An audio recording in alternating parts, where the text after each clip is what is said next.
Just before our wedding was supposed to happen, my fiancée, Khloe, decided to fly abroad to track down her first love.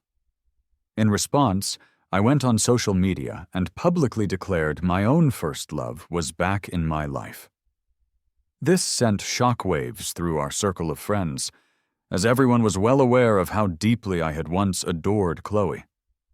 I had even been the one to put in the effort to facilitate the marriage discussions between our two families.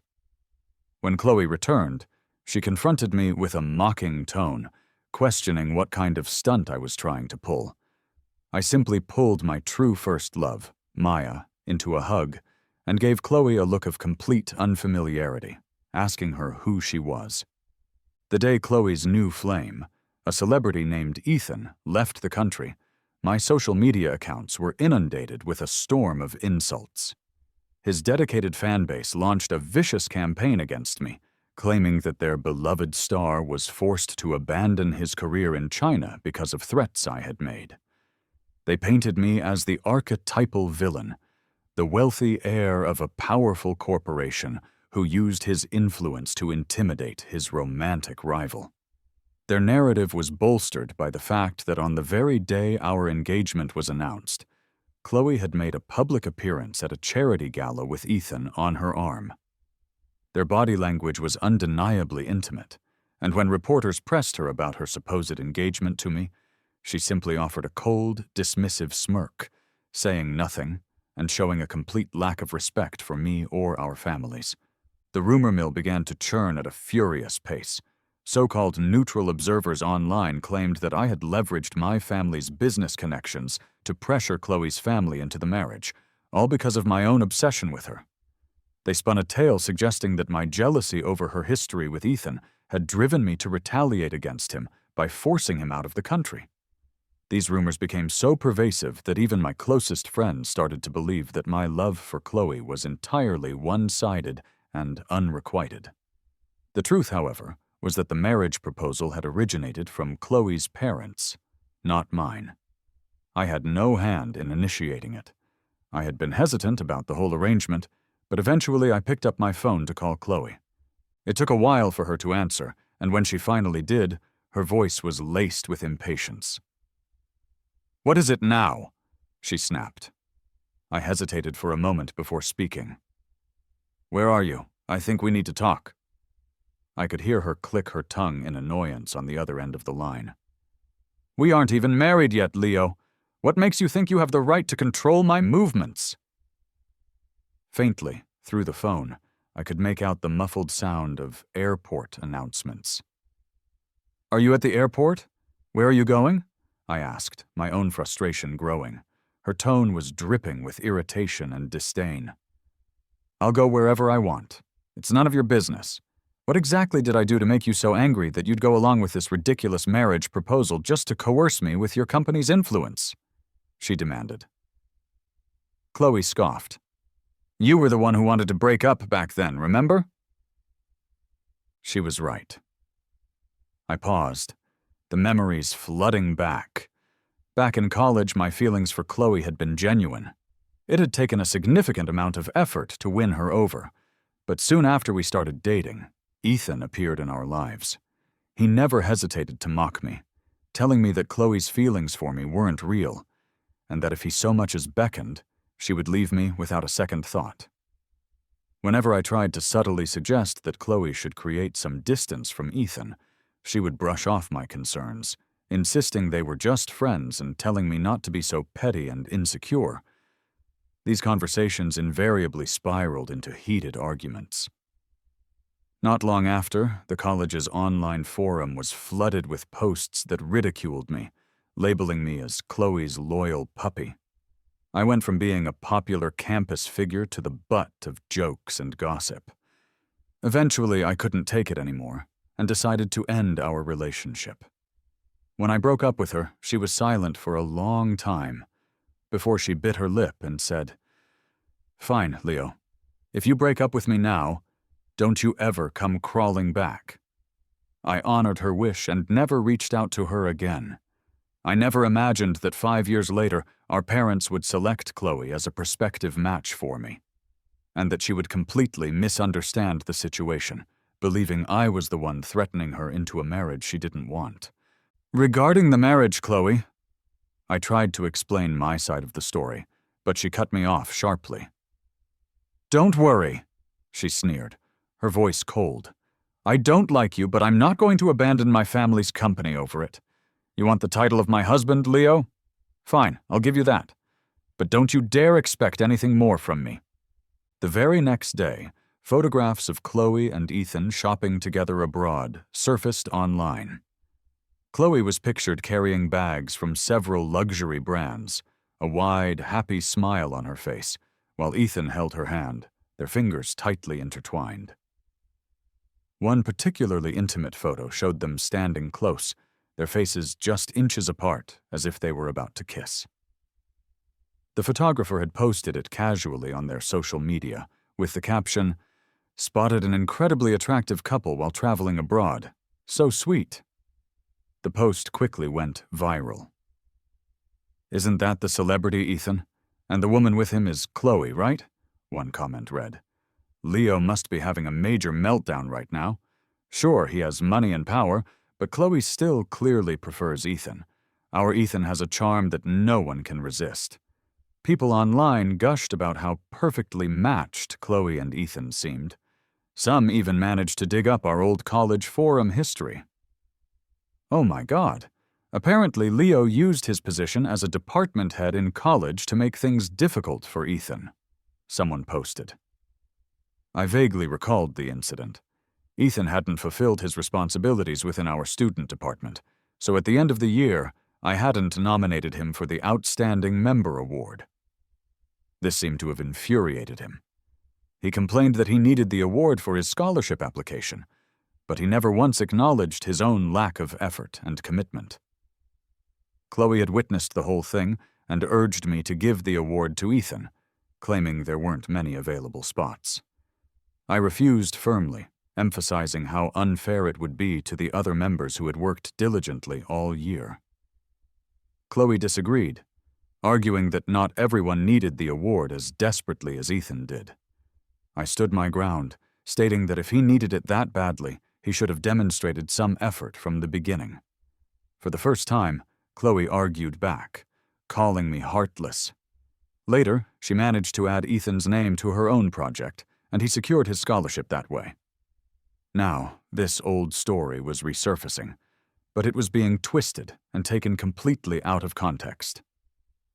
Leo was so petty he denied Ethan an award just because Ethan was close to Khloe.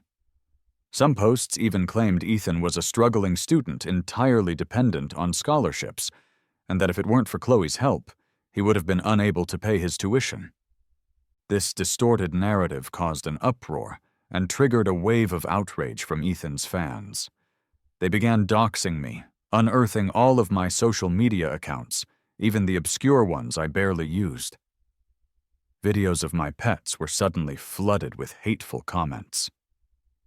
That cat is so unlucky to have an owner like you. How can you be so corrupt and vile? Why don't you just go die? The direct messages I received were even more brutal.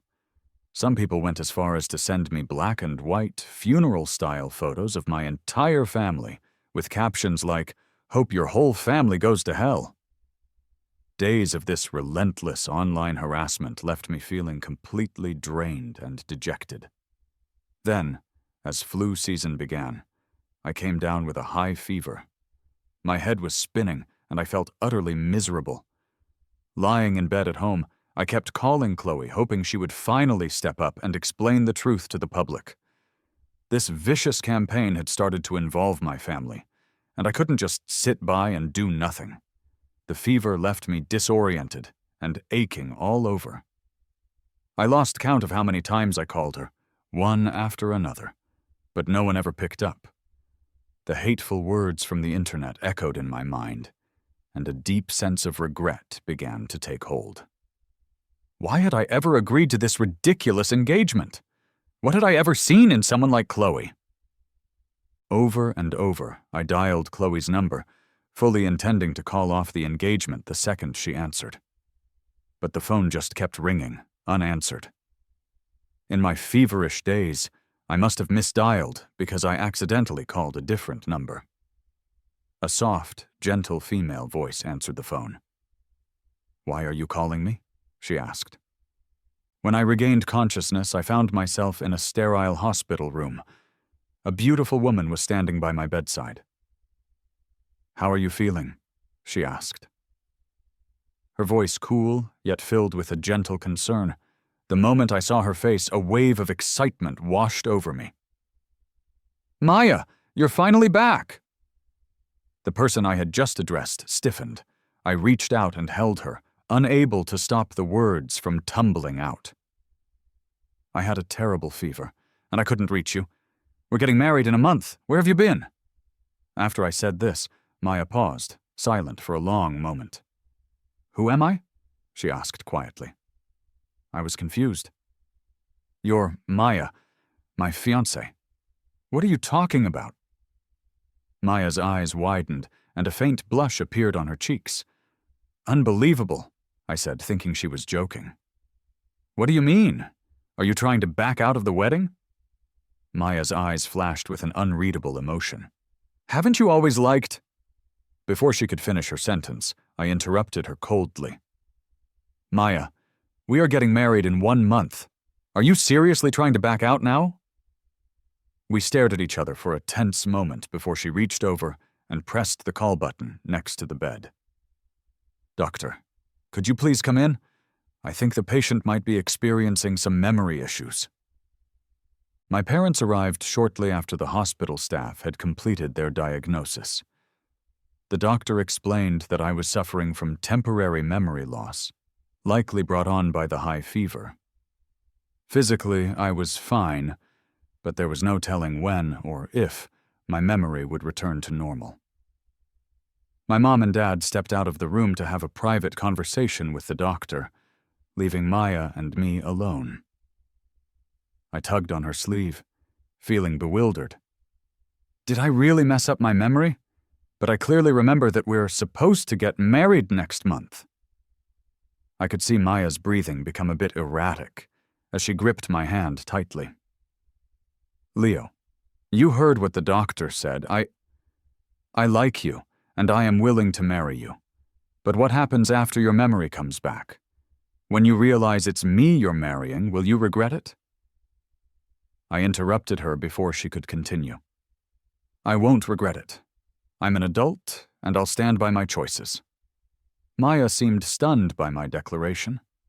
"But I won't force you into anything you're unwilling to do," I added, hugging my knees and feeling a sudden wave of disappointment. "If I got it all wrong, then just forget it. My memory is messed up. You're not obligated to marry a person in my condition." The next moment, she took my hand in hers. Maya met my gaze, her fingers gripping mine. "Let's get married," she said, her breathing quickening as her entire face flushed with color.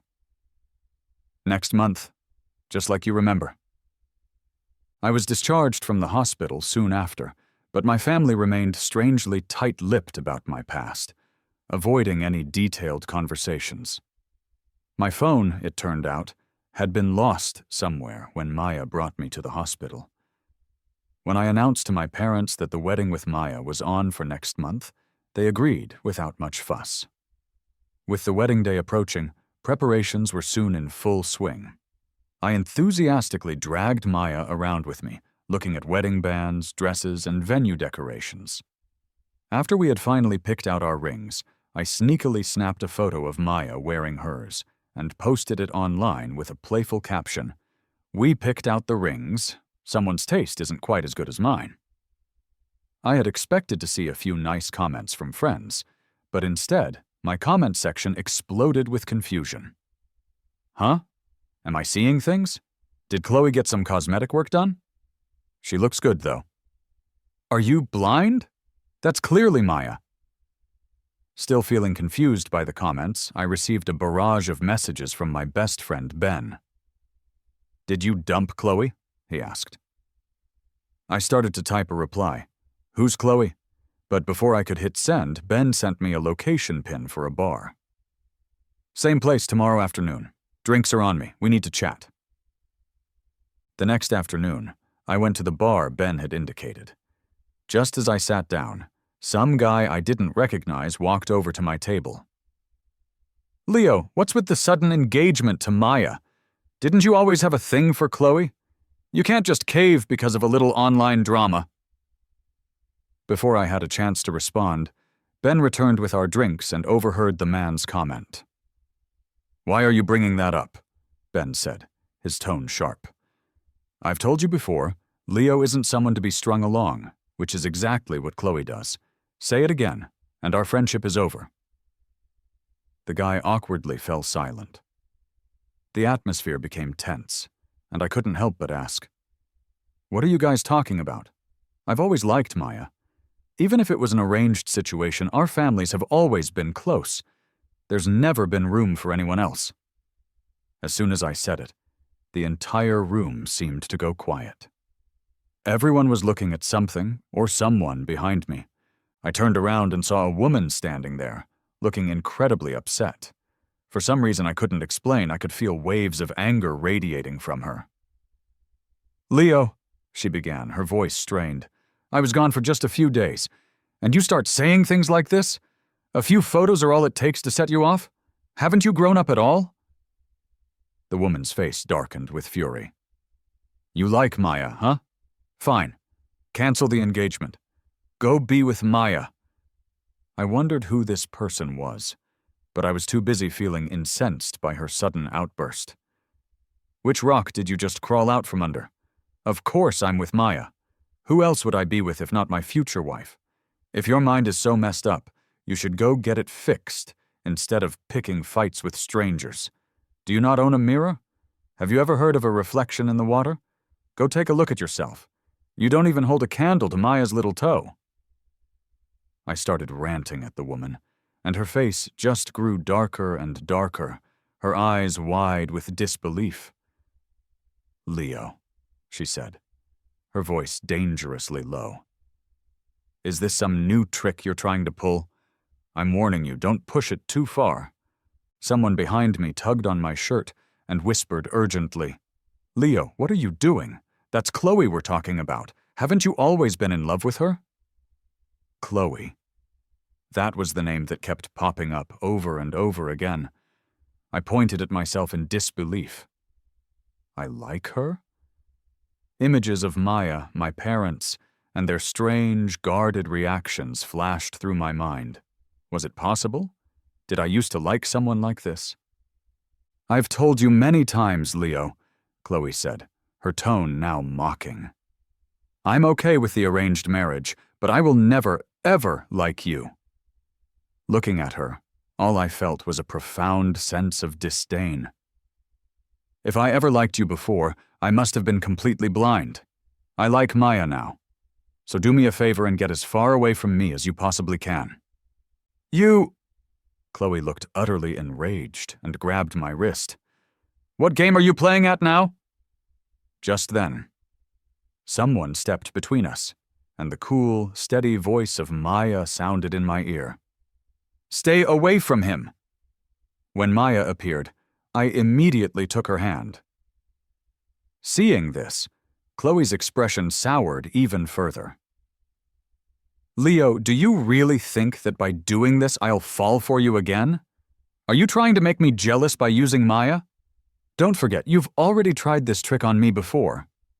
Without that piece of my memory, I had no idea what she was talking about, but I felt Maya stiffen beside me. A bad feeling started to creep in that what Khloe was saying might be true. Seeing Maya's reaction, Khloe's anger seemed to morph into a cold, calm certainty. With a sneer, she said, "Maya, always rushing over whenever Leo calls. You're such a loyal little dog. Tell me, how did it feel watching us date back in college?" I noticed Maya begin to tremble slightly. She replied coldly to Khloe, "What goes on between us does not require your commentary. All you need to know is that he doesn't want to see you right now." Khloe snorted and turned her gaze back to me. "Leo, this is your last chance. Leave with me right now, and the wedding will still happen in a month. I won't hold what you did today against you. Or Khloe glanced at Maya, the smile vanishing from her face. You can keep being stubborn, and the engagement is off. No matter how much you threaten me, the choice is yours. She framed it as if she were giving me a choice, but her eyes conveyed absolute certainty that I would let go of Maya's hand and leave with her. Even the look in Maya's eyes seemed to suggest she knew I wouldn't choose her. Everyone in the room seemed to think I would pick Khloe. I remained silent, a storm of confusion raging within me. Was I really that bad before? Seeing my silence, Khloe's expression became more sarcastic than ever, and she even reached a hand out toward me. Maya's grip on my hand loosened, her eyes filled with disappointment. Smack! A crisp, sharp sound echoed through the bar as Khloe clutched her cheek, disbelief written all over her face. Are you crazy? She gasped. I pulled Maya close, ruffling her hair protectively. This girl must be nuts. Honey, let's just go home and ignore her.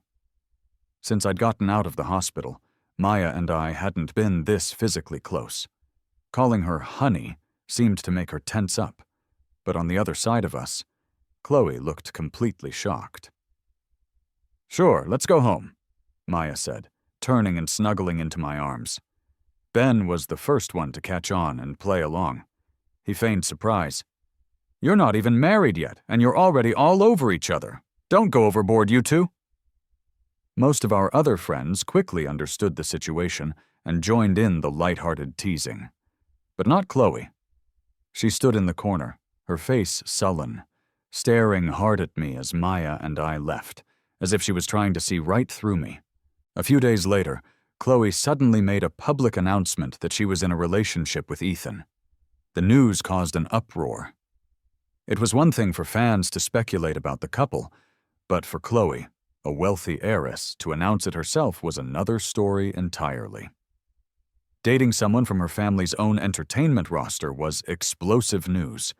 People online were guessing all sorts of things, but the main question was why I wasn't making a fuss about it. The truth was, Khloe's parents were already sitting in my family's living room. Khloe's mother put on a brave face. This was our daughter's mistake, she said, addressing my parents. We've already scolded her for her behavior. She then took my hand warmly. Leo, in my eyes, you are the only one fit to be Khloe's husband and our son-in-law.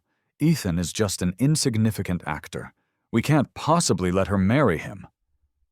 I calmly pulled my hand back. Despite my jumbled memories, I managed to remain cool. There's no need for this, ma'am. Let's just call off the engagement. It's not like we're living in the feudal era. Who cares about social standing anymore? Frankly, I think Khloe and Ethan are a good match. A trashy girl and a dog. They're made for each other, right? The forced smile froze on Khloe's mother's face, but she persisted. Leo, I know you've liked Khloe since your college days. You two broke up, and she's just acting out now. If you just say a few nice things to her, I'm sure she'll drop Ethan in a heartbeat. I found her words laughable. A sweet talker. She really seemed to think our family was desperate to form an alliance with theirs. My mother finally put an end to the uncomfortable conversation. I think we're done here, she said firmly. Our family does not lack for suitable matches for our son. We only agreed to this engagement in the first place because we thought Leo was still interested in Khloe. It seems we misunderstood the situation. Parents shouldn't make these kinds of decisions for their children. To be honest, Leo is marrying Maya next month. They have been close since they were children and have always had strong feelings for each other. Khloe is a good kid, but she should find someone else. With that said, there wasn't much more Khloe's mother could argue.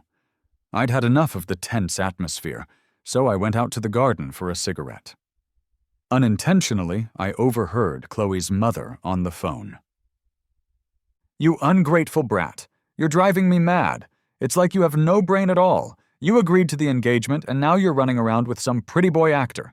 Leo and Maya are getting married next month. There's nothing to discuss. Don't you dare call me Mom again. The person on the other end of the line seemed to be saying a lot, but she had no patience for it and scoffed. Do you think everyone is going to pamper you like your father does? I'm done dealing with your nonsense." After hanging up, she turned and met my gaze as I was smoking.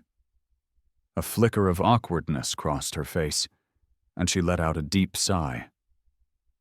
"I'm sorry, Leo. Khloe often says one thing but means another, and she has terrible judgment when it comes to people. But as her mother, I have to say, Khloe really does like you. Is there really no chance for you two?" She looked at me with a hopeful expression. I just shook my head. "Auntie, what's the point? Maya and I are doing well, and Khloe doesn't even like me. Forcing people together in a marriage is pointless." She was silent for a moment, then sighed, nodded, and left. My phone buzzed with a message from Maya asking which restaurant I wanted to go to for our weekend date. I smiled and forwarded her the information for a new place I'd found.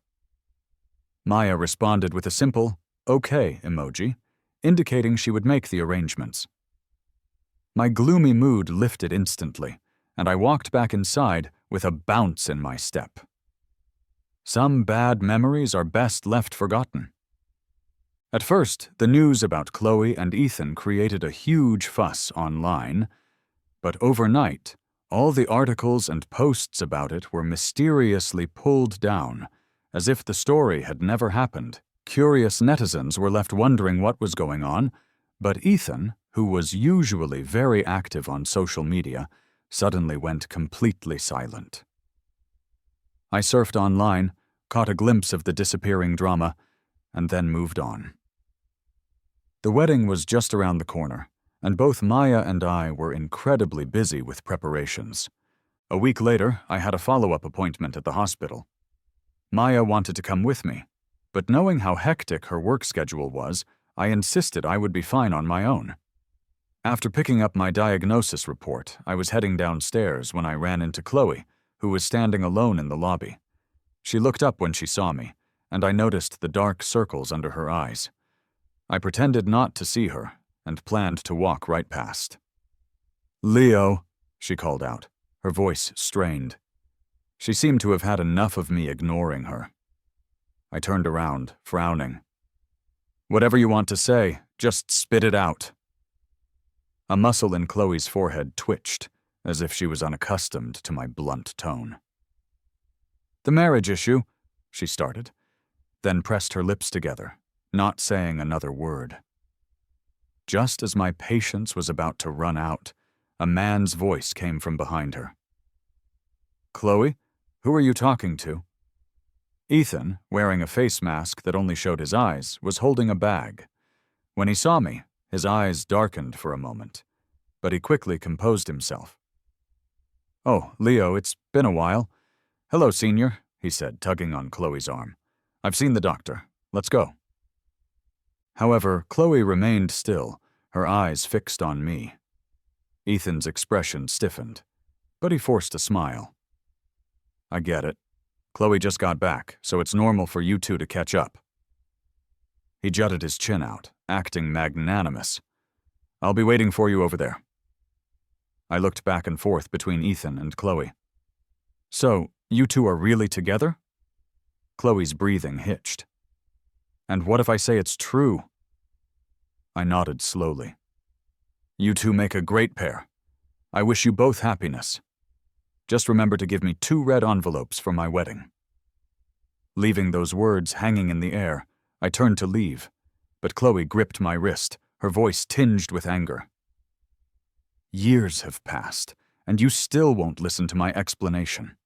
Why are you always so calm about everything else, but when it comes to Ethan, you're always so suspicious?" I rolled my eyes. It was a classic line. Even with amnesia, I knew that if you think something is fishy, it usually is. I knew myself well enough to know that I wouldn't unjustly accuse someone. I pulled my hand back. "Do I really know you? Were we that close?" Ethan cut in. "Leo, please stop fighting with Khloe. Everything that went wrong, it was all my fault. Don't blame Khloe." I smirked. This guy was good at playing the innocent victim. "Of course, it's your fault," I said. Ethan's smile froze. But your methods suck. Blame my past self for being so dumb. I glanced at Khloe and stated coolly, kindly step aside. I need to get home to my fiancée. She's cooking for me. Khloe's attention immediately darted to my words. You're living together? She asked, her voice filled with incredulity. I raised an eyebrow. We're getting married next month. Why would living together be a big deal? Khloe gritted her teeth and tried to pull my arm again. We need to talk. In the ensuing scuffle, my diagnosis report slipped from my hand and landed at her feet. Khloe frowned and picked it up. As she read it, her face went stiff. After a long moment, she looked up, her expression bewildered. Leo, what is this? Amnesia? Khloe stared hard at the diagnosis sheet, as if she were trying to burn a hole through it with her eyes. Impossible, she whispered. How could you just forget? Her voice trailed off, but the medical report in her hands didn't lie. Noticing her dawning realization, I dropped the pretense of not knowing her. Yeah, I don't remember, and I don't know you. Now give me back my diagnosis. I have to go home. I reached for the paper, but Khloe quickly hid it behind her back, her face stern. If you have amnesia, then why did you agree to marry Maya? She demanded. I replied plainly, because I remember Maya. You remember her, but you claim not to know me? Khloe's expression darkened as she questioned me. Leo, do you really think I'll believe that? I let out a short, humorless laugh. Believe whatever you want. You can keep the diagnosis. I don't need it. Ignoring Khloe, I turned to go. As I walked away, I heard Ethan's voice behind me. Khloe, can we head back now? Khloe snapped at him. Go by yourself if you have legs. Then she shouted after me. Leo, I'm going to find out if this diagnosis is fake. Don't you dare play games with me. I just rolled my eyes and kept walking. A few days later, just as I was leaving work, I saw an unfamiliar car parked outside my office. Khloe stepped out, her expression serious. Is it true? Do you really have amnesia? I barely frowned, my patience wearing thin. What's it to you? She seemed not to notice my resistance. Come with me, she said, stubbornly trying to grab my hand. I dodged her reach and snapped, Why should I go anywhere with you? That place, she insisted. It might help you remember something from your past. I was skeptical. What place could possibly be that magical? Just then, my phone buzzed. I unlocked it to see a message from Maya. Off work yet? I ignored Khloe completely and focused on replying to Maya. Yep. What delicious thing did you make for dinner today? Without me realizing it, Khloe had moved closer and was looking over my shoulder at the message on my phone. Her face fell. Leo, are you sure you like Maya? Are you so scared of getting your memory back that you're willing to blindly marry her? Khloe looked unwilling to give up. I talked to a doctor. He said you need to stimulate your brain to recover your memories. If you go to that place with me, maybe you'll remember something.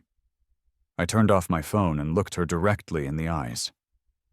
Fine, I'll go. An hour later, I was driving with Khloe to my alma mater, Jiang University. As we walked around the familiar campus, Khloe kept up a relentless stream of stories. Remember this place, the track and field? We used to come here a lot when we first started dating. And this cafeteria window, the one with the sweet and sour pork, that was always your favorite. Finally, we stopped by the basketball court. It wasn't dark yet, and a number of students were playing a game. Suddenly, there was a commotion, and a basketball came flying directly toward me. Look out! Khloe shouted, noticing the ball just in time. Just as I was about to dodge, someone gave me a light push from behind, and I was enveloped in a fresh, soapy scent. When I came to my senses, I was locking eyes with Maya. Why did you come here with her? Maya asked, her voice strained. Didn't you say you were coming home for dinner? I opened my mouth to try and explain, but a sharp, stabbing pain shot through my head. My legs went weak, and Maya caught me just in time. Leo! In a daze, Maya helped me to her car, pushing away Khloe, who was trying to intervene. Are you okay? Drink some water. I'll take you to the hospital right now, Maya said, her voice filled with panic. I managed to grasp her hand weakly. Wait, hold on, I mumbled. I think I'm starting to remember. Khloe's haphazard plan had surprisingly worked. While walking around the campus, disconnected pieces of memories had begun flashing in my mind. The near miss with the basketball was the final trigger. I suddenly realized why Khloe had brought me to this specific basketball court. It was where we had first met. But along with that memory came all the others. The arguments, the misunderstandings, the public humiliation, and the gut-wrenching pain I felt when I finally said the words, "Let's break up." I remembered the deep remorse and burning hatred I had felt during that high-fever night. On the way back home, I remained silent. The sudden surge of memories was completely overwhelming. Maya was silent too. When we got back to my apartment, I noticed that the dinner table was fully set, but the food had gone cold from sitting out for too long. I'll just throw it away later, Maya said in a low, dejected voice. No, heat it up. I can still eat it, I said quickly. Maya looked up, and I saw that her eyes were slightly red. I'm sorry, she whispered. I'm really sorry for keeping things from you.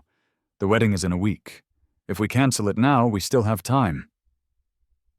Wait, I said, rubbing my forehead as I tried to process her words. Why would we cancel? You got your memory back, right? Maya bit her lip, her voice trembling slightly. If you want to go find Khloe, I won't stop you. Khloe? I scoffed. Oh, I'm going to find her all right, to settle the score. The next day I barged into the headquarters of the entertainment company she owned. The receptionist's face paled when she heard who I was, and she awkwardly asked me to wait in the lobby. A few moments later, Khloe came running out, a pleased look on her face. You came for me? Did you remember something?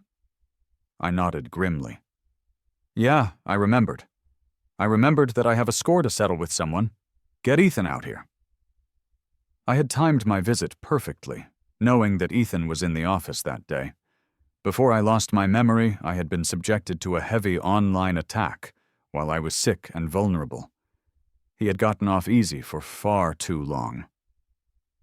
Khloe hesitated. Leo, there's really nothing between him and me. Don't be mad. Those photos, I had them taken. Ethan was just playing along with me. I was just angry about our breakup. I laughed at the absurdity of her excuse. Khloe, don't tell me you actually think I'm here because I'm jealous and still like you. Her face froze at my angry tone. Fine, I'll get Ethan for you. When Ethan arrived, he was the picture of calm and collected confidence. What brings you here, Sen? He didn't get a chance to finish his sentence before my fist connected with his jaw. What the hell? Are you nuts? He yelled, stumbling back. I shook my hand, a smile devoid of any humor on my face. Had I not lost my memory, I would have done this a lot sooner. You should have never involved my family when you were slandering me online. Ethan was stunned, clearly not expecting my attack. You hit me, he sputtered. I sneered. Damn right I did. You hired a mob of online trolls to spread lies about me, fabricating stories about me bullying you in college, remember? Well, I'm here to bully you for real now. What do you have to say for yourself? Ethan glared at Khloe, who was standing beside him, just frowning. Leo, is this true? She asked. I didn't do anything. Ethan tried to sound confident. Khloe, you know me, right? Khloe looked at me, her expression uncertain. Leo, are you sure there hasn't been some kind of misunderstanding? I chuckled and turned my attention back to Ethan.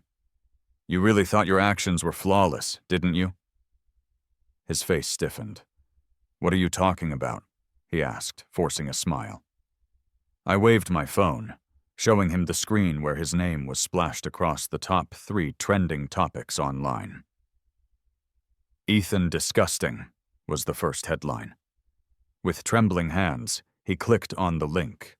The top post was a tweet from a random girl. I'm exposing the dirty celebrity Ethan for seducing a minor and being the kept toy of a wealthy older woman. He even got busted by her husband and beaten half to death. She had even posted plenty of video evidence to bury him completely. After regaining my memory, I had logged back into my old social media accounts. Seeing all of the nasty direct messages and slanderous posts didn't even faze me anymore. But among all the DMs, a message from one girl had caught my attention. She told me about Ethan's wrongdoings and said that the victim was her friend, but she had been too scared to report him because Khloe's family's entertainment company was so powerful. Now, seeing me getting trashed online, she was willing to expose Ethan, as long as I protected her identity. As I was leaving, Khloe quietly apologized. I'm sorry, Leo. I had no idea he did those things, or that he would hire people to smear your name. Calmly, I said, it's not important anymore. But it is, Khloe pleaded. Let's get back together, Leo. You remember how it was, right? All of those were just misunderstandings. You liked me, and I liked you. I just shook my head. It's been 5 years, Khloe. I've moved on. The idea of marrying into her family had been my parents' idea. They had assumed I still liked her and had never bothered to ask me directly. I had compromised because, at the time, I thought, why not? I let out a small, bitter laugh. Who I marry really doesn't matter that much to me. Khloe bit her lip, her expression desperate. If it doesn't matter, then cancel the wedding with Maya and marry me instead. I looked at her and smiled, a real smile this time. I used to have a thing for you, Khloe, but now I think I'm genuinely into Maya. When I got home that evening, the apartment was pitch black. I thought no one was there, but when I turned on the lights, I saw Maya sitting on the couch, surrounded by empty wine bottles. I was surprised. She looked up at me, drunk, with a pouty expression on her face. You didn't come home all day? Have you abandoned me? I went over and comforted her. I told you yesterday that I had some things to take care of today. I'm back now, aren't I? Maya wrapped her arms around my waist, nuzzling against my chest. You can't like Khloe anymore. You can only like me. Drunk Maya was so childishly possessive. Normally she would never say something like this. Maybe it was because she always hid her true feelings so well that I had never realized how much she liked me. I closed my eyes, thinking back on everything. I had even dragged Maya along for advice on what gifts to buy for Khloe, using her as a consultant to win over another woman. I had taken her to great restaurants, only to tell her that I would bring Khloe there next time. I couldn't believe how much that must have hurt her, and I had been completely oblivious. I hugged Maya tightly, stroking her back. Never again. From now on, I'll only like you. Hearing this, Maya let go and batted her eyes at me. Really? I smiled and nodded. I'm not lying. Then, suddenly, something warm and sweet, with a faint hint of alcohol, touched my lips. Maya was kissing me. Her grip was so tight I could barely breathe. At the peak of our kiss, I felt my cheek get wet. Maya was crying. Who knows how long we stayed like that before we finally pulled apart. I scooped her up off the couch and carried her to the bedroom. The next morning, Maya was still curled up in my arms, fast asleep. I gently kissed her forehead and got up carefully, trying not to wake her as I headed off to work. As soon as I reached the office, my phone rang. It was Ben, his excited voice coming through the line. Dude, did you check the trending topics yesterday? Even more people are spilling the tea today. It turns out Ethan wasn't from a poor family at all, but a solidly middle-class one. He still took scholarship spots that were meant for needy students. Plus, he was apparently involved in some shady dealings with your old college advisor and took merit scholarships away from other deserving students. It's all out in the open now. As I listened to Ben, I opened my social media to see for myself. Today's headlines were even juicier than yesterday's. And since the allegations involved a minor, the police had officially taken Ethan in for questioning. His fans were desperately trying to paint him as the victim, but no one was buying it against the solid evidence. Then, they started blaming Ethan's company for not doing anything, but within half a day, Khloe's family's entertainment company released a statement announcing that their contract with Ethan, the disgraced artist, had ended this month and would not be renewed. Still, Khloe's company couldn't completely avoid the fallout. Ethan's behind-the-scenes stunts of paying people to spread lies and defame others were exposed, and I was named as one of his primary targets. Now that Ethan's reputation was in tatters, brands had canceled their endorsement deals with him, leaving him facing massive financial penalties. He got what he deserved, and I had no interest in making things any tougher for him. Besides, my wedding with Maya was just around the corner. On the big day, I put on my carefully chosen suit. My parents and Maya's parents were all smiles as they watched us stand before them. Maya's mom was beaming with happiness. "I've always hoped you would be my son-in-law, Leo," she said. "And now here we are." Maya turned as red as a tomato. "Mom," she protested. Maya's mom just grinned. "Why, did I force you? Do you remember when you were little? You were always saying you wanted Leo to be your hubby, and you'd sulk for days if he didn't play along." I squeezed Maya's fingers, leaning in to tease her. "Who knew you've been plotting to get me since way back then, huh?" Maya's face turned an even deeper shade of red, and she looked away, flustered. I was laughing so hard I could barely stand up straight. The wedding ceremony hadn't officially started yet. Maya had gone to touch up her makeup, and I was waiting for her backstage when, out of nowhere, Khloe appeared before me. Seeing her, I frowned. "What are you doing here? The guest seating isn't this way." Khloe looked at me with a bitter expression. "So, you're really marrying Maya, Leo? Come with me, will you? I've kicked Ethan out of the company and I'm completely done with him." Khloe lowered her eyes. "I didn't see things clearly before, and that's why we broke up over a misunderstanding. I'll make it all up to you. Can you please give me another chance?" I sighed. Her persistence was starting to get on my nerves. Just as I was about to speak, a cold, firm voice came from behind me. "He can't." I turned around to meet Maya's eyes. She stood protectively in front of me, looking directly at Khloe. "Khloe, what are you trying to prove here?" Amy's eyes were filled with unwavering determination. Khloe looked at Maya with resentment. "How long have you two even been together? How do you know you won't make the same mistake I did?" Maya let out a cold laugh. "I'm sure I won't. It takes a fool to misjudge someone's character, and I will always choose to trust Leo." Khloe's face darkened. "You?" "Enough," I said, stepping in front of Maya. "Khloe, this is the last time I'm going to say this. During all the fights we had, I felt hatred and disappointment. But the minute I decided to break up with you, it meant that our relationship was well and truly over. In my heart, I have never felt a single moment of regret about that decision. I don't dwell on the past, nor the people or things in it. You don't need to apologize to me because I no longer care." I looked over at Maya, my heart swelling with affection. Now I have found someone I truly love and care about. Khloe, let's just leave each other with some dignity, okay? Khloe stared into my eyes, motionless. After a long moment, the light in her gaze seemed to fade, and she turned and walked away without another word. The wedding march began to fill the grand banquet hall as delicate pink petals gently floated down from above. In the center of the hall, surrounded by our family and friends, the priest solemnly recited the wedding vows. I placed the ring on Maya's finger, my eyes soft and tender.